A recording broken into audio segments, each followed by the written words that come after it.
Hi hello வணக்கம். இன்னைக்கு நம்ம வீடியோவில் என்ன படம் பார்க்க போறோம்னா 2024 ஒரு மலையாளம் ஆக்ஷன் த்ரில்லர் படமா வெளியாயிருக்க ரைஃபிள் கிளப். இந்த படத்துக்கு ஒன்லைனர்லாம் தேவையே கிடையாது. இது ஒரு தாறுமாறான படம். மலையாள படங்கள்னாலே பொதுவா எப்படி ஸ்லோவா ஆரம்பிச்சு மிட் பாயிண்ட்ல ஒரு செம்மையான ஃபயரை வச்சு அதே ஃபயரை கிளைமேக்ஸ் வரைக்கும் மெயின்டைன் பண்ணியிருப்பாங்களோ அதே மாதிரி ஒரு தரமான சம்பவம் தான் இந்த படம். அதனால நம்ம டைம் வேஸ்ட் பண்ணாம இப்ப டைரக்டா வீடியோக்குள்ள போயிடலாம். வெல்கம் டு கதை கேளு. இன்னும் நம்ம சேனலை சப்ஸ்கிரைப் பண்ணாம பார்த்துட்டு இருந்தீங்கன்னா மறக்காம சப்ஸ்கிரைப் பண்ணிடுங்க. வாங்க டீடைல்ட் எக்ஸ்பிளனேஷனுக்கு போலாம். கதைக்கிழமை 1991 மேங்களூர்ல தான் ஆரம்பிக்குது. இப்ப நமக்கு ஒரு பர்த்டே பார்ட்டியை காமிக்கிறாங்க. அந்த ஊர்ல தயானந்த் அப்படின்னு சொல்லிட்டு ஒரு பெரிய கன் ட்ரேடர் ஒருத்தன் இருக்கான். அவனுக்கு 2 பசங்க. மூத்த பையனோட பேரு பீரா, 2வது பையனோட பேரு பிச்சு. அதுல இந்த பிச்சுக்கு தான் இன்னைக்கு பிறந்த நாள். நம்ம தயானந்துக்கு அவனோட 2 பசங்க தான் அவனோட உலகமே. அவனுங்களுக்கு ஏதாவது ஒன்று ஆச்சுன்னா ஆப்பனன் பார்ட்டியோட வம்சத்தையே அவன் அழிச்சிருவான். அந்த அளவுக்கு இவன் ஒரு பெரிய ஆளு. இப்படி பெரிய ஆளோட வீட்டு ஃபங்க்ஷன்னா ஆட்டம் பாட்டாலும் இல்லாமையா, அதனால இந்த ஃபங்க்ஷனுக்கு டான்ஸ் பண்றதுக்காகவே ஒரு டான்ஸ் குரூப் அங்க வந்திருக்காங்க. அந்த குரூப்புக்கு ஹெட்டா ஒரு பையன் இருக்கான். அவன் எல்லாரையும் கூப்பிட்டு, இங்க பாருங்க, தயானந்த் சாரோட ஃபங்க்ஷன்ல ஆடுறதுக்கெல்லாம் அவ்வளவு ஈஸியா ஆப்பர்ச்சுனிட்டி கிடைச்சிடாது. ஆனா அது நமக்கு கிடைச்சிருக்கு. அதனால சூப்பரா பெர்ஃபார்ம் பண்ணணும். சரியா? இதை மட்டும் நம்ம கரெக்டா பண்ணிட்டோம்னா இதுக்கப்புறம் நமக்கு நிறைய ஆஃபர்ஸ் வரும். அதனால மிஸ்டேக் பண்ணிடாம கரெக்டா ஆடுங்க அப்படின்ட்டு அப்படி ஒரு பாட்டை போடுறாங்க. டான்ஸை முடிச்சுட்டு இப்ப எல்லாரும் அவங்களோட ரூமுக்கு வந்துடுறாங்க. இந்த டான்ஸ் குரூப்லயே ஒரு லவ்வர்ஸும் இருக்காங்க. அவங்களே இப்பதான் ப்ரொபோஸ் பண்ணி கொஞ்சம் க்ளோஸ் ஆகலான்னு போறாங்க.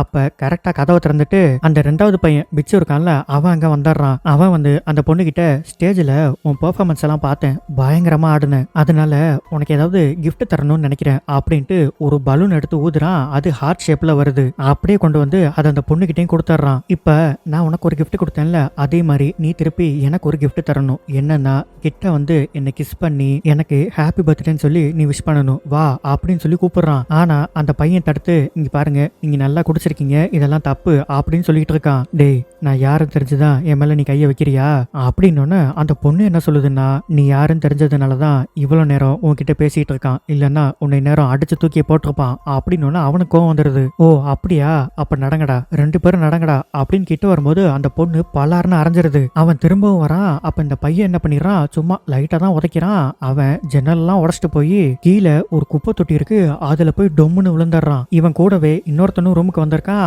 அவனையும் அடிச்சு போட்டுறானுங்க. இவங்க 2 பேரும் இதுக்கப்புறம் ஒரு நிமிஷம் கூட நம்ம இங்க இருக்கவே கூடாது, இருந்தோம்னா நம்மளை கொண்டுடுவாங்க, வா தப்பிச்சு போயிடலாம் அப்படின்ட்டு பேக் எல்லாம் தூக்கிட்டு இவங்க 2 பேரும் கிளம்பி ஓடி போயிடுறாங்க. நம்ம தயானந்து இப்பதான் வந்து பிச்சுவை பாக்குறான். அவன் ஆளு நொறுங்கி போயிடுறான். பிள்ளைக்கு ஒண்ணுன்னா அவனால தாங்கிக்கவே முடியாது. உடனே தூக்கிட்டு ஹாஸ்பிட்டல் போங்கடா அப்படின்னு அவங்களும் தூக்கிட்டு போயிடுறாங்க. கட் பண்ணா நமக்கு ஒரு வீட்டை காமிக்கிறாங்க. இது யாரோட வீடுனா, ஷாஜஹான் அப்படின்னு சொல்லிட்டு ஒரு பெரிய செலிபிரிட்டி, அவரோட வீடு. அவரை பத்தி பத்திரிகையில ஒரு செய்தி வந்திருக்கு. என்னன்னா, இவர் எப்போதுமே ரொமான்டிக்கான சப்ஜெக்டா எடுத்துதான் படம் பண்ணிக்கிட்டே இருக்காரு. அதனால முடிஞ்சா நீங்க ஒரு கஷ்டமான சப்ஜெக்ட் எடுத்து அதுல ஹீரோவா நடிச்சு காமிங்க அப்படின்னு பத்திரிகையில வந்திருக்கு. அதே டைம்ல இந்த ஹீரோக்கு ஒரு கதையும் வந்திருக்கு. கதையோட பேரு வேட்டை மிருகம். அதாவது இந்த காட்டுக்கு போய் மிருகங்களை வேட்டையாடுவாங்கல்ல, அந்த மாதிரி ஒரு சப்ஜெக்ட். சோ இதெல்லாம் அவ்வளவு ஈஸியா நடிச்சிட முடியாது இல்ல, நிறைய பிராக்டிஸ் எடுத்து அப்புறம் தானே நடிக்கணும். அதனால இவங்க வீட்டுல இருக்கவங்க எல்லாம், இங்க பாடுறா, பத்திரிகையில உன்னை பத்தி என்ன வந்திருக்குன்னு பாரு, அதனால இந்த வேட்டை மிருகம் படத்தை கண்டிப்பா நீ பண்ணியே ஆகணும். அதுக்கு எனக்கு துப்பாக்கி வச்சு சுடலாம் தெரியணும்ல, நான் எங்க போய் பிராக்டிஸ் பண்றது? அதுக்கு தான் இருக்கவே இருக்கு ரைஃபிள் கிளப். நாளைக்கே உன்னை அங்க கொண்டு போய் விட்டுறேன், அங்க கொண்டு போய் விட்டா போதும், மிச்சதெல்லாம் அவங்களே பாத்துப்பாங்க அப்படின்னு சொல்லிட்டு இருக்காரு. அப்ப நம்ம ஷாஜகானோட பிஏக்கு ஒரு கால் வருது. கால் பண்ணது யாருன்னா, அந்த டான்ஸ் குரூப்ல தயானந்தோட பையன் அடிச்சு போட்டான்ல, அவன் தான் கால் பண்றான். கால் பண்ணி, நான் அர்ஜென்ட்டா ஷாஜகான் ப்ரோட்ட பேசணும். டேய், அவன்கிட்ட எல்லாம் அவ்வளவு ஈஸியா பேச முடியாதுடா, அவன் இப்ப எவ்வளவு பெரிய ஸ்டார்னு உனக்கு தெரியும்ல, அவன் வேலையா இருக்கான், போனை விடான்னு சொல்லி கட் பண்ணிடுறாரு. நம்ம ஷாஜகானுக்கு இந்த வேட்டை மிருக படம் பண்றதுல அந்த அளவுக்கு இஷ்டம் கிடையாது. அதனால அவங்க அம்மா கூப்பிட்டு வச்சு இப்ப ஷாஜகானை கன்வின்ஸ் பண்ண ட்ரை பண்ணிட்டு இருக்காங்க. இங்க பாருடா, நீ கண்டினியூஸா லவ் மூவிஸே பண்ணிட்டு இருந்தனா கொஞ்ச நாள்ல உன்னோட மார்க்கெட் போயிடும். அதனால நீ எல்லா விதமான படமும் பண்ணணும்டா அப்படின்னு சொல்லிட்டு இருக்காங்க. அதுக்கு அவரு, இங்க பாருங்க, எனக்கு மார்க்கெட் போனாலும் எந்த கவலையும் கிடையாது. ஏன்னா இவரு ஒரு மெடிக்கல் ரெப்ரசன்டேட்டிவ். சும்மா ஒரு நாள் டீ கடையில நின்று டீ குடிச்சிட்டு இருந்திருக்காரு. அப்ப ஒரு டைரக்டர் பார்த்துட்டு, இவன் ஆளு பார்க்க நல்லா வாட்ட சட்டமா இருக்கானே, இவனை சினிமால போட்டு பார்ப்போம் அப்படின்னு இவரை ரொமான்டிக் ஹீரோவா ஆக்கிட்டாரு. சோ இவருக்கு நடிக்கணும் அப்படின்றதுலாம் பெரிய ஆசையே கிடையாது. சும்மா ஒரு படம் பண்ணுவோமே அப்படின்னு பண்ணிருக்காரு. ஆனா இவ்வளவு பெரிய ஹீரோவா ஆயிட்டாரு. இங்க பாடுறா, இந்த வாய்ப்பெல்லாம் அவ்வளவு சீக்கிரம் யாருக்கும் கிடைச்சிடாது, அதனால வந்த வாய்ப்பை தூக்கி போட்டுறாத அப்படின்னு சொன்ன உடனே சரி அப்படின்னு இவரும் ஒத்துக்கிறாரு. இந்த ரைஃபிள் கிளப் எங்க இருக்குன்னா வயநாட்டுல இருக்கு. அதனால அங்க கிளம்பி போய்கிட்டு இருக்காங்க. ஒரு வழியா இப்ப ரைஃபிள் கிளப்புக்குள்ள வந்துடுறாங்க. உள்ள வரும்போதே டொம்மு டொம்முன்னு கண்ணால சுடுற சத்தம் மட்டும்தான் கேக்குது. இந்த வீட்டுக்குள்ள ஒரே ஒரு ஃபேமிலி தான் இருக்காங்க. ஆனா அவங்க ஒரு பெரிய ஃபேமிலி. தாத்தாவோட பையன், அப்பா, தங்கச்சி, தங்கச்சியோட ஹஸ்பண்ட், அவங்களோட ரிலேட்டிவ்ஸ் அப்படின்னு ஒரு பெரிய படையே இந்த வீட்டுக்குள்ள இருக்கு. இவங்க எல்லாருமே வேட்டையாடுறதுல சும்மா கை தேர்ந்தவங்க. எவ்வளவு தூரத்துல இருந்தாலும் கண்ணை வச்சு பாயிண்ட் பண்ணி அடிச்சிருவாங்க.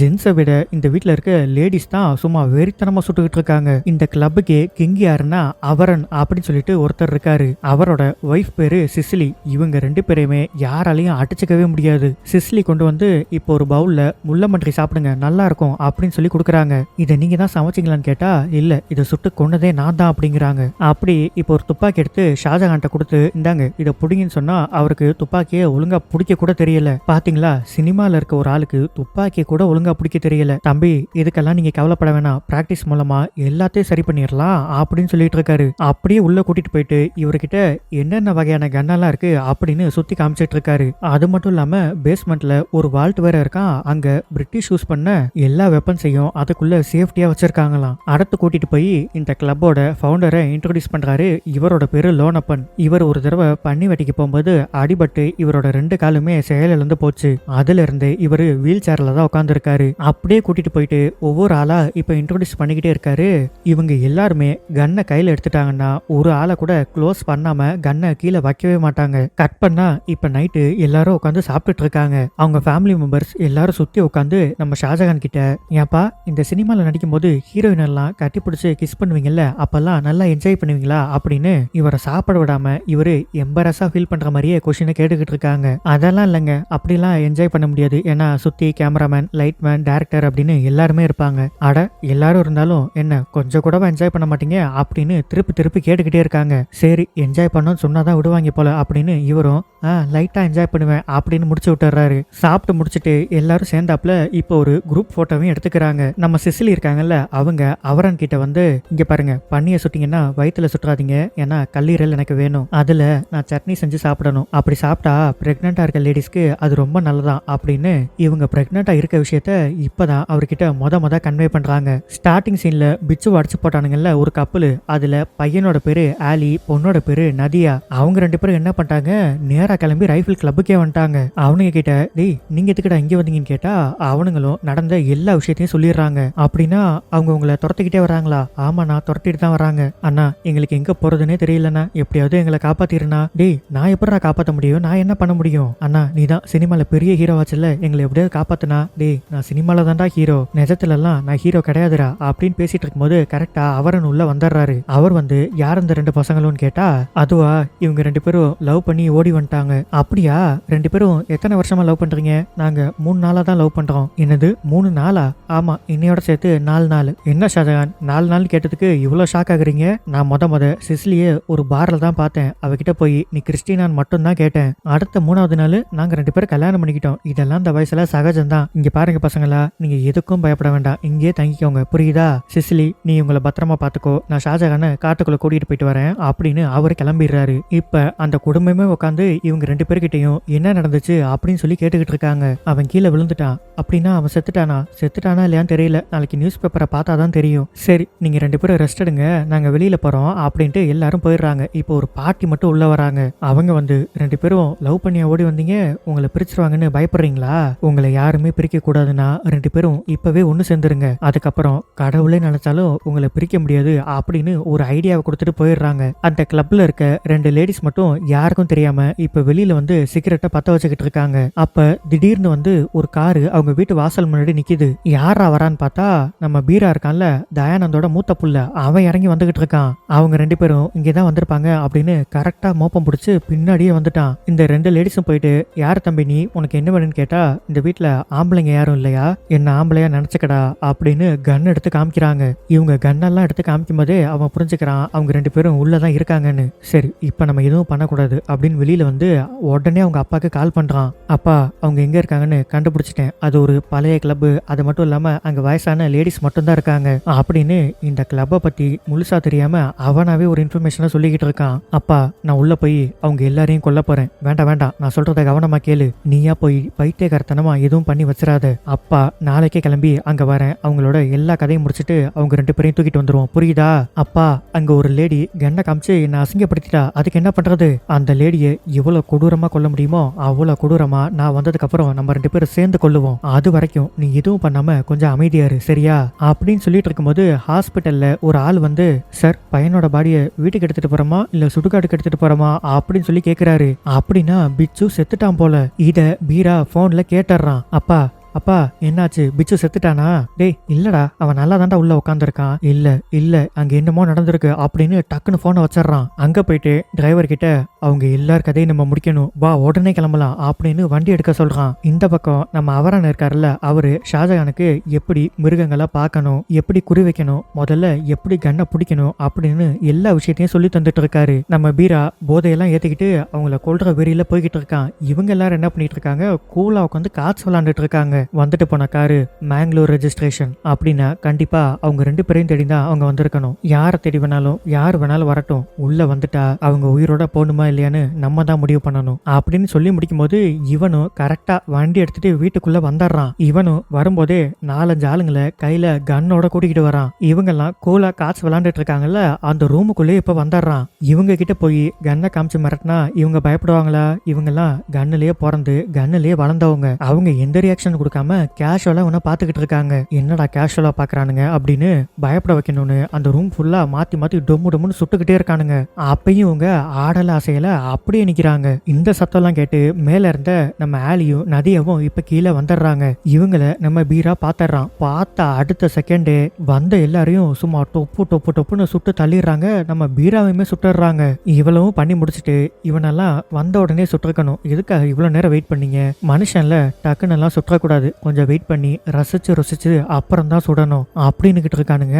சரி அவரனை உடனே இங்க கிளம்பி வர சொல்லுங்க அப்படின்னு இந்த ஃபயர் கன்லாம் இருக்கும்ல, அதை எடுத்து ஃபயர் பண்றாங்க. காட்டுக்குள்ள இருந்து நம்ம அவரனும் அதை பாத்துறாரு. என்ன இதை வச்சு கூப்பிடுறாங்க, வீட்டுல எதுவும் அர்ஜென்ட்டா போகணுமா? இல்ல குடிச்சிட்டு யாராவது விளையாட்டுக்கு அமுக்கிருப்பாங்க, நம்ம வேலையை பார்க்கலாம் அப்படின்னு இவரு வழக்கம் போல ஷாஜகானுக்கு பிராக்டிஸ கண்டினியூ பண்ணிக்கிட்டே இருக்காரு. அப்படியே நடந்து போயிட்டு இருக்கப்போ நம்ம அவரன் மரத்துல ஒரு குரங்க பாக்குறாரு. அவருக்கு உடனே ஒரு இன்சிடென்ட் ஞாபகம் வருது. என்னன்னா இவர் சின்ன பிள்ளையா இருந்தப்போ ஒரு குரங்கு வேகமா வந்து இவரோட கண்ணுலயே அடிச்சிருக்கு. அதுல இருந்தே இவருக்கு ஒரு கண்ணு மட்டும்தான் தெரியும், இன்னொரு கண்ணு தெரியாது. அதுலயும் இவருக்கு அட்வான்டேஜ் என்னன்னா, நம்ம குறி வைக்கும் போது ஒரு கண்ணை மூடிட்டு ஒரு கண்ணில் தானே குறி வைப்போம். சோ இவர் கண்ணை மூடணும்லாம் அவசியமே இல்ல.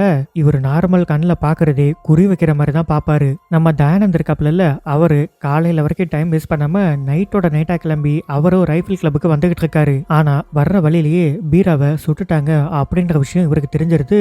நடு ரோட்லயே உட்காந்து என்ன பண்றதுன்னு தெரியாம இப்ப முழிச்சுக்கிட்டு இருக்காரு. கட் பண்ணா இந்த ஃபேமிலிலேயே டாக்டர் ஒருத்தர் இருக்காரு. அவரு நம்ம பீராவை கூட்டிட்டு வந்து குண்டு பாஞ்ச இடத்துல இப்ப தையல போட்டுக்கிட்டு இருக்காரு. நம்ம தயானந்த் என்ன பண்றாப்ல, என் புள்ளைய போய் நானே கூட்டிட்டு வரேன்டா அப்படின்னு சட்டை பேண்ட் எல்லாத்தையும் கலட்டி போட்டுட்டு ஜட்டியோட நடந்து வந்துகிட்டு இருக்காரு. இங்க இவனுக்கு தையல் போட்டுட்டு இருந்தாங்கல்ல, இவனுக்கு மயக்க தெளிஞ்சு திடீர்னு முழிச்சு உட்காந்துக்கிறான். டே பயப்படாதரா, உனக்கு எதுவும் பண்ணலடா, நான் டாக்டர்ரா, உனக்கு தையல் தான் போட்டுக்கிட்டு இருக்கேன்னா அவன் கேட்கவே மாட்டேங்கிறான். இது சின்ன ஸ்கிராட்ச் தான், இதுக்கு எதுக்காக நீங்க தையெல்லாம் போட்டுக்கிட்டு இருக்கீங்க? என்னது ஸ்கிராட்சா? டேய் உன் உடம்புல குண்டு பாஞ்சிருக்குடா, உன் வயித்துல நல்லா அடிபட்டு இருக்கு, தையல் போடாம விட்டோம்னா இன்னும் கொஞ்ச நேரத்துல உனக்கு ஹார்ட் அட்டாக் வந்துரும்டா. இல்ல எனக்கு ஒன்னும் இல்ல, நீங்க எல்லாம் போய் சொல்றீங்க அப்படின்னு ஒரு டேபிளுக்கு அடியில போய் ஒளிஞ்சுக்கிறான். நம்ம தயானந்த் இருக்காருல்ல, அவரு ஜட்டியோட இப்ப வீட்டுக்குள்ளேயே வந்துடுறாரு. 2 கையையும் தூக்கிக்கிட்டு, இங்க பாருங்க என்கிட்ட எந்த வெப்பனும் இல்ல, என்னோட பேரு தயானந்த், நான் என் பையனை தேடி வந்திருக்கேன், அவனை அனுப்பிச்சிடுங்க, நான் எந்த பிரச்சனையும் பண்ணாம போயிடுறேன் அப்படின்னு கேட்டுக்கிட்டு இருக்காரு. அப்பாவோட குரலை கேட்டு டேபிளுக்கு அடியில ஒளிஞ்சிருந்தவன் அவனே இப்ப ஓடி வந்துடுறான். வந்து அப்பா வலிக்குதுப்பா, என்னால முடியலப்பான்னு சொன்னா, ஒன்னும் இல்ல சின்ன ஸ்கிராட்ச் தான், உனக்கு ஒன்னும் ஆகாது அப்படின்னு அவனுக்கு ஆறுதல் சொல்லி அங்கிருந்து கூட்டிட்டு போயிடுறாரு. இந்த அவரன் என்னதான் பண்ணிட்டு இருக்கான், இன்னமும் வராம அவரை எப்படி வர வைக்கணும்னு எனக்கு தெரியும் அப்படின்னு சிசிலி என்ன பண்றாங்க, ஒரு பேப்பர்ல கிளப் அட்டாக்ல இருக்கு அப்படின்னு எழுதி அவங்க வீட்டுல ஒரு நாய் இருக்கும், அந்த நாயோட டேக்ல அதை மாட்டி காட்டுக்குள்ள அமுச்சு விடுறாங்க. இவங்கெல்லாம் காட்டுக்குள்ள பிராக்டிஸ் எடுத்துட்டு இருக்காங்கல்ல, அப்ப கரெக்டா அந்த இடத்துக்கு ஒரு புலி வந்துருது. இந்த புலிய இன்னைக்கு நம்ம கொன்னே ஆகணும் அப்படின்னு கரெக்டா ஏம் பண்ணிக்கிட்டு இருக்காங்க. அந்த நேரம் பார்த்து அந்த நாய் எங்க ஓடி வரவும் புலி அந்த நாயை கொன்னுடுது. தலையை மட்டும் தனியா பிச்சு அந்த பக்கமா தூக்கி போட்டுருது. நம்ம அவரன்னு அந்த நாயை அவ்வளவு பாசமா வளர்த்தாரு, அது செத்து போய் கிடக்கிறத அவரால் தாங்கிக்கவே முடியல. அப்பதான் டேக்ல ஒரு பேப்பர் இருக்கிறத ஒரு பாக்குறாரு. எடுத்து படிச்சு பார்த்தா கிளப் அட்டாக்ல இருக்கு, உடனே கிளம்பி வாங்க அப்படின்னு சொல்லி எழுதியிருக்கு. அதனால இவரும் உடனே காட்டுல இருந்து வீட்டுக்கு கிளம்ப ஆரம்பிக்கிறாரு. அப்படியே இப்ப காலையில விடிஞ்சா நம்ம தயானந்த் வந்து பீராவை கூட்டிட்டு போனார்ல, அவன் போற வழியிலே செத்து போயிட்டான். அது அதனால அவனோட டெட் பாடியை ஒரு மலை மேல இருந்து அப்படியே தூக்கி போட்டுடுறாங்க. அந்த குடும்பத்துல இருக்க எவனையுமே உயிரோட விடக்கூடாது அப்படின்ட்டு இவரு தான் ஒரு கன் ட்ரேடர் ஆச்சே. இவர்கிட்ட இருக்க எல்லா கன்னையும் எடுத்துக்கிட்டு இவரோட எல்லா ஆளுங்களையும் ரைஃபிள் கிளப்புக்கு வர சொல்லிடுறாரு. கிளப்ல இருக்கவங்க எல்லாம் இப்ப என்ன முடிவு பண்றாங்க, கண்டிப்பா இங்க ஒரு பெரிய போரே நடக்க போகுது அப்படின்ட்டு அந்த கிளப்ல இருக்க பெரியவங்க சின்ன பிள்ளைங்க எல்லாரையும் வேற ஒரு வீட்டுக்கு இப்ப கார்ல அமுச்சு விடுறாங்க. இவரும் காரை வேகமா ஓடிக்கிட்டே வராரு. எதுக்க பார்த்தா நம்ம தயானந்தோட கார் வருது. யாரும் பயப்படாதீங்க, அவனால நம்மள எதுவும் பண்ண முடியாது அப்படின்ட்டு மறுபடியும் காரை ஸ்பீடா எடுத்துறாரு. நம்ம தயானந்தும் சும்மா இல்ல, அவரும் கார் எடுத்துட்டு வேகமா வராரு. கிட்டக்க வர வர வர நம்ம தயானந்த் என்ன பண்றாரு, ஒரு கன் எடுத்து கார்ல சுடலாம் ட்ரை பண்ணும்போது டக்குன்னு பிரேக் அடிச்சு அந்த பக்கமா வளைச்சு அந்த குடும்பத்தையே காப்பாத்தி கூட்டிட்டு போயிடுறாரு. சரி இவனுங்க போனா போட்டும், நம்ம வீட்டுக்கு போய் போற ஆரம்பிப்போம் அப்படின்னு நேரா வீட்டுக்கே வந்துடுறான். வீட்டுல பார்த்தா சரியான கன் ஃபைட் நடந்துட்டு இருக்கு. அதுலயும் தயானந்தோட ஆள் ஒருத்தன் ஸ்னைப்பர் கன் வச்சிருக்கான். அவன் அலேக்கா குறி வச்சு எல்லாரையும் சுட்டுக்கிட்டு இருக்கான். அதுல அந்த ஃபேமிலியில இருக்க நடேசன் ஒருத்தருக்கு பலமா அடிபட்டுருது. இங்க பாருங்க, அந்த கூட்டத்துல ஒருத்தன் ஸ்னைப்பர் கன் வச்சிருக்கான். அவங்க வச்சிருக்க கன் எல்லாமே ஆட்டோமேட்டிக் கன்னு. நம்மளால அவங்களை எதிர்த்து நிக்கவே முடியாது. ஏன் முடியாது? அந்த வால்ட்டை திறந்தா அவனுங்களால நம்ம வீட்டு படியை கூட நெருங்க முடியாது. லோனப்பன், அந்த வால்ட்டை திறந்து விடுங்க அப்படின்னு கேட்டா அத இப்ப என்னால திறக்க முடியாது, ஏன்னா சாவி அவரன் கிட்ட இருக்கு அப்படின்னு சொல்லிடுறாரு. அதனால அவரன் வர்ற வரைக்கும் நம்மளால வால்ட்டை திறக்க முடியாது. நீங்க என்ன பண்றீங்க, குண்டு எடுத்து அவங்க மேல வீசுங்க அப்படின்னு ஒரு தாத்தா இப்ப கையில குண்டு எடுத்துக்கிட்டு போறாரு. இவரும் கரெக்டா வீசலான்னு வீச போறப்போ அந்த ஸ்னைப்பர் கன் வச்சிருக்கான்ல, அவன் பாம்லே எய்ம் பண்ணி சுட்டுறான். அது திரும்ப வந்து இந்த தாத்தா மேலேயே வெடிச்சிருது. அவரு சாகிற நிலைமையில இருக்காரு. ஆனா சாகறதுக்கு முன்னாடி, தம்பி போய் அந்த வால்ட்டை எப்படியாவது நீ திறந்துரு, அப்படி திறக்கலன்னா அவனுங்க நம்ம கிளப்பையே கொண்டுடுவானுங்க அப்படின்னு சொல்லிடுறாரு. இவனும் சரி நான் உடனே போய் அந்த வால்ட்டை ஓபன் பண்றேன் அப்படின்னு ஒரு சிலிண்டரை கையில எடுத்துக்கிட்டு போறான். அந்த சிலிண்டரை வால்ட்டுக்கு முன்னாடி உருட்டி விட்டுட்டு கன்னால ஷூட் பண்ணிடுறான். டொம்முன்னு வெடிச்சு அந்த வால்ட்டோட டோரும் ஓபன் ஆயிடுது. உள்ள போய் பார்த்தா அங்க ஒரு கன்னுமே இல்ல. உடனே லோனப்பன் கிட்ட வந்து, அப்பா கன்னெல்லாம் எங்கன்னு கேட்டா, அந்த கன்னெல்லாம் எப்பவோ நாங்க வேற இடத்துக்கு மாத்தி வச்சிட்டோம், ஏன்னா எப்ப வேணாலும் நம்ம வீட்டுக்கு இன்ஸ்பெக்ஷனுக்கு வரலாம். அந்த கன்னெல்லாம் பிரிட்டிஷ் ஆட்சி காலத்துல இருந்து நம்ம வீட்டுல பத்திரமா இருக்கு. இவனுங்க இன்ஸ்பெக்ஷன்ற பேர்ல வந்து அந்த கன் எல்லாத்தையும் எடுத்துட்டு போயிருவானுங்க. அப்படி ஈஸியாலாம் அந்த கன்னை என்னால விட்டுட முடியாது. அதனால வால்ட்ல இருக்க எந்த கன்னுமே இப்ப உங்களுக்கு கிடைக்காது. இருக்க வெப்பனை வச்சுதான் நம்ம அவங்க கூட சண்டை போட முடியும் அப்படின்னு சொல்லிட்டு இருக்கும்போது அந்த வீட்டுக்குள்ள அலாம் மாதிரி ஒரு சத்தம் அடிக்குது. இது என்னன்னா, அவரன் இருக்காருல, அவர் அந்த இடத்துக்கு வந்துட்டாரு. சும்மா கயிறுல பறந்து வந்து அந்த ஸ்னைப்பர் கன் வச்சு எல்லாரையும் அசால்ட்டா சுட்டுக்கிட்டு இருந்தால அவனை வந்து இவர் கொண்டு போட்டுறாரு. அவனை மட்டும் இல்லாம இவர் வந்ததுக்கு அப்புறம் நிறைய பேரை இவர் சுட்டு தள்ளிடுறாரு. இப்ப உள்ள வந்துட்டு இவங்க எல்லாரும் ஒரு டிஸ்கஷனை போடுறாங்க. என்னன்னா, இங்க பாருங்க, வெளியில எப்படியும் ஒரு 12-13 பேர் உயிரோட இருப்பானுங்க. அதுலயும் 2-3 பேர் தான் கரெக்டா ஏன் பார்த்து சொல்றான். மத்தவெல்லாம் சும்மா அங்கிட்டு இங்கிட்டு உருண்டு நம்மள பயமுறுத்துறான், அவ்வளவுதான். இங்க பாருங்க, தயானந்த் இப்ப பயங்கர கடுப்புல இருப்பான். ஏன்னா அவனோட சின்ன பையனை ஆலி கொண்டுட்டான். அதை கேட்க வந்த மூத்த பையனை நீங்க எல்லாம் கொண்டுட்டீங்க. இங்க பாரு, அவன் செத்ததுக்கும் எங்களுக்கும் எந்த சம்பந்தமும் கிடையாது. அவன் எங்களை தையல் போட முழுசா விட்டுருந்தானா அவன் இன்னொரும் உயிரோட இருந்திருப்பான். அவனா எந்திரிச்சு ஓடுனதுக்கு நாங்க எதுவும் பண்ண முடியாது அப்படின்னு சொல்லிட்டு இருக்காங்க. இங்க தயானந்த் என்ன பண்ணிட்டு இருக்கான், வா சீக்கிரமா போலாம், சீக்கிரமா போய் அவங்க எல்லாரையும் கொல்லலாம். தயானந்த் கொஞ்சம் பொறுமையாரு, அவங்க யாரு எப்படிப்பட்டவங்கன்னு நேர்ல பார்த்த நான் சொல்றேன், நீ கேளு. அன்னைக்கு நாங்க அத்தனை பேரும் கன்னோட போய் நின்னப்ப அவங்க காட்ஸ் விளாண்டுட்டு கூலா இருந்தாங்க. அது மட்டும் இல்லாம எதிர்பார்க்காத நேரத்துல எங்களை அட்டாக்கும் பண்ணிட்டாங்க. அவங்க ப்ரிப்பேரா இல்லாதப்பவே இப்படி சொல்றாங்கன்னா இப்ப கண்டிப்பா அவங்க ப்ரிப்பேர்டா இருப்பாங்க. அப்ப எந்த அளவுக்கு கொடூரமா நம்மளை கொல்லுவாங்கன்னு யோசிச்சு பாத்துக்கோ. அதனால எதா இருந்தாலும் பிளான் பண்ணி பண்ணலாம் அப்படின்னு சொல்லிட்டு இருக்காரு. அப்படி இப்ப கிளப்ப காமிச்சா, இங்க பாருங்க, நம்ம கிட்ட வெறும் 45 புல்லட் மட்டும் தான் மிச்சம் இருக்கு. இதை வச்சு அவங்க எல்லாரையும் எப்படி நம்மளால டிஃபெண்ட் பண்ண முடியும்? கண்டிப்பா முடியும். இங்க பாரு, வெளியில இருக்கிறது 13 பேரு, ஆளுக்கு 3 குண்டுன்னு வச்சாலே நம்ம கிட்ட மிச்சம் 6 புல்லட் இருக்கும். அதனால கை நடுங்காம எய்ம் பண்ணி எந்த புல்லட்டையும் வேஸ்ட் பண்ணாம நம்ம ஷூட் பண்ணணும், புரியுதா? புரியுது அப்படின்ட்டு யார் யாரு எங்க நிக்கணும் அப்படின்னு பக்காவா பிளான் பண்ணிட்டு இருக்காங்க. அங்க நம்ம தயானந்தமே சரி இப்ப நம்ம போலாம் அப்படின்ட்டு ஒரு கன் எடுத்துட்டு அவனும் கிளம்பி இங்க வரான். அவ்வளவுதான், மாத்தி மாத்தி பயங்கரமா சுட்டுக்கிட்டு இருக்காங்க. அதுல ஒருத்தன் என்ன பண்றான், பைக் எடுத்துக்கிட்டு நேரா வீட்டுக்குள்ளேயே வந்துடுறான். அப்படியே போற போக்குல என்ன பண்ணிடுறான், லோனப்பனோட கால்லே சுட்டுட்டு போயிடுறான். ஆனா அவருக்கு தான் காலே செயலிழந்து போச்சுல்ல, அவருக்கு புல்லட் பட்டாலும் எந்த வழியும் தெரியாது. அது தெரியாம அவரோட கால்ல இவன் சுட்டுட்டு போயிட்டான். இன்னொரு புல்லட் நம்ம அவரனோட கையில பட்டுருச்சு. இவன் என்ன பண்ணிடுறான், வண்டியை கொண்டு போய் அந்த வீட்லயே ஒரு இடத்துல நிப்பாட்டி போட்டுறான். எவன் எங்க இருந்து வந்தாலும் சுட்டு தள்ளிடலாம் அப்படின்னு. நம்ம தயானந்த் என்ன பண்றான், வண்டியா ஆளுங்களை இறக்கிக்கிட்டே இருக்கான். அப்படியே பொறுமையா இப்ப வீட்டுக்குள்ள வந்து உள்ள என்ட்ரன்ஸ்லயே ரைஃபிள் கிளப் அப்படின்னு போட்டு ஒரு பெரிய போர்டு வச்சிருப்பாங்க. அந்த போர்டுலயே இப்ப சுச்சு போயிட்டு இருக்கான். இத வீட்டுக்குள்ள இருந்து அவங்க எல்லாரும் பாத்துறாங்க. அவன் வந்து நம்ம வீட்டு போர்டு போர்டுல யூரின் போயிட்டு இருக்கான், உள்ள வரட்டும் பாத்துக்கலாம் அப்படின்னு சொல்லிட்டு இருக்காங்க. இங்க நம்ம ஷாஜஹான், ஆலி, நதியா இவங்க எல்லாம் ஒரு ரூம்குள்ள ஒளிஞ்சிருக்காங்க. அந்த ரூமையுமே உடச்சிட்டு இப்போ ஒருத்தன் உள்ள வந்துடுறான். நம்ம ஷாஜஹான், இப்பதான் நான் படத்துல மட்டும் ஹீரோ இல்லடா, நிஜத்திலயும் ஹீரோ தான் அப்படின்னு வந்த ஆளுங்க எல்லார் கூடயும் பயங்கரமா சண்டை போட்டுட்டு இருக்காரு. நம்ம தயானந்தும், ஹலோ வீட்டுக்குள்ள யாராவது இருக்கீங்களா, இந்த கிளப்புக்கு செக்ரட்டரின்னு யாராவது இருக்கீங்களா இல்லையா? இருக்கேன், என்னோட பேரு அவரன். ஓகே அவரன், உனக்கு குழந்தைங்க எல்லாம் இருக்காங்களா? குழந்தை இப்ப தாண்டா வயிற்றுக்குள்ள லோட் ஆயிட்டு இருக்கு. அப்படியா? என் கையில இருக்கிறது என்ன கன் தெரியுமா? ஊசி. இதை வச்சு சுட்டா என்ன ஆகும் தெரியும்ல? டேய், இது மாதிரி பல கண்ணை பார்த்தவங்கடா நாங்க. இங்க பாரு தயானந்த், உனக்கு கடைசியா ஒரு ஆப்ஷன் தரேன். இப்பவே இங்க இருந்து தப்பிச்சு ஓடணும்னா ஓடி போயிடு. மவனே, ஒரு அடி உள்ள எடுத்து வச்ச நீ செத்துருவடா அப்படின்னு சொல்லி பயங்கரமா மிரட்டிட்டு இருக்காரு. அந்த பைக் எடுத்துட்டு வந்து ஒருத்தன் வீட்டுக்குள்ள நின்னான்ல, இவனை ஏதாவது பண்ணணுமே அப்படின்ட்டு வேணும்னே அவன் கண்ணுல படுற மாதிரி ஒருத்தர் ஓட ஆரம்பிக்கிறாரு. இவனும் பைக்ல பின்னாடியே ஃபாலோ பண்ணிக்கிட்டே போறான். இது எதுக்காகனா இவனை எப்படியாவது பிடிச்சிடணும், அதுக்காக தான். அதே மாதிரி இவன் பைக்கை ஓட்டிட்டு வரும்போது டக்குன்னு கயிறை போட்டு இவனை மேல தூக்கிடுறாங்க. நம்ம தயானந்தும் அந்த ஊசி கன் எடுத்துட்டு பயங்கரமா சுட்டுக்கிட்டே வரான். ஆனா ஒரு புல்லட் கூட யார் மேலேயுமே படல. கடைசியில அவங்கிட்ட இருக்க புல்லட்டுமே இப்ப தீந்து போயிடுது. இவங்க பிளான் பண்ணி அங்கங்க ஆளுங்களை நிக்க வச்சாங்கல்ல, அவங்க எல்லாருமே வெளியில நின்ன ஆளுங்க எல்லாரையுமே சுட்டு கொண்டுறாங்க. இவனோட ஊசி கன்ல எல்லா புல்லட்டும் தீர்ந்ததுனால கையில ஒரு பிஸ்டலை மட்டும் எடுத்துக்கிட்டு இப்ப பொறுமையா ஒவ்வொரு ரூமா போய்கிட்டு இருக்கான். இப்படி இவன் ஒவ்வொரு ரூமா போறான்ல, அங்க போற ரூம்ல எல்லாம் யாருமே இல்ல. இவன் என்ன நினைச்சுக்கிறான், நம்ம ஆளுங்க இந்த கிளப்ல இருக்க எல்லா ஆளுங்களையும் சுட்டு கொண்டுட்டாங்க அப்படின்னு நினைச்சுக்கிறான். அப்படியே எதையோ சாதிச்ச மாதிரி பயங்கரமா சிரிச்சுக்கிட்டு வேற இருக்கான். சரி, எதுக்கும் அவரன் செத்துட்டானா இல்லையான்னு செக் பண்ணி பார்ப்போம் அப்படின்னு அவரன்னு கூப்பிட்டா அவர் பதிலுக்கு என்னடான்னு கேக்குறாரு. ஓ, நீனும் உயிரோட தான் இருக்கியா? சரி, அப்படின்னா ஒண்ணு பண்ணலாம். நீ மெக்சிகன் ஸ்டாண்ட் ஆஃப் படம் பார்த்திருக்கியா? பார்த்திருக்கேன். அதுல வர்ற மாதிரி நம்ம 2 பேரும் சுட்டுக்கலாமா? ஓ, ஒத்தை கொத்த நேருக்கு நேர் நின்று சுட்டுக்கலாமான்னு கேக்குறியா? சரிடா, நான் இங்கதான் இருக்கேன், இந்த ரூம்குள்ள வா, நம்ம ஒத்தை கொத்த நிக்கலாம் அப்படின்னு சொல்லி அவரன் கூப்பிடுறாரு. இந்த வரண்டா அப்படின்னு ஒரே ஒரு பிஸ்டல் மட்டும் வச்சுக்கிட்டு அந்த ரூம்குள்ள போனா அந்த மொத்த குடும்பமும் கண்ணை வச்சுக்கிட்டு நேருக்கு நேரா நிக்கிறாங்க.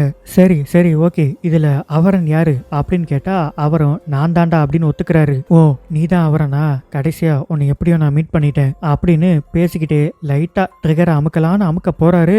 மொத்த குடும்பமும் மாத்தி மாத்தி டொம்மு டொம்முன்னு நம்ம தயானந்த சுட்டு கொண்டுறாங்க. அப்படியே அந்த மொத்த ஃபேமிலியையும் ஒரே ஃப்ரேம்ல காமிச்சு அப்படியே கட் பண்ணி இந்த படத்தை முடிச்சுட்டாங்க. இந்த படம் கண்டிப்பா உங்களுக்கு பிடிச்சிருக்கும்னு நினைக்கிறேன். இதே மாதிரி அடுத்த ஒரு இன்ட்ரெஸ்டிங்கான மூவில உங்களை சந்திக்கிறேன்.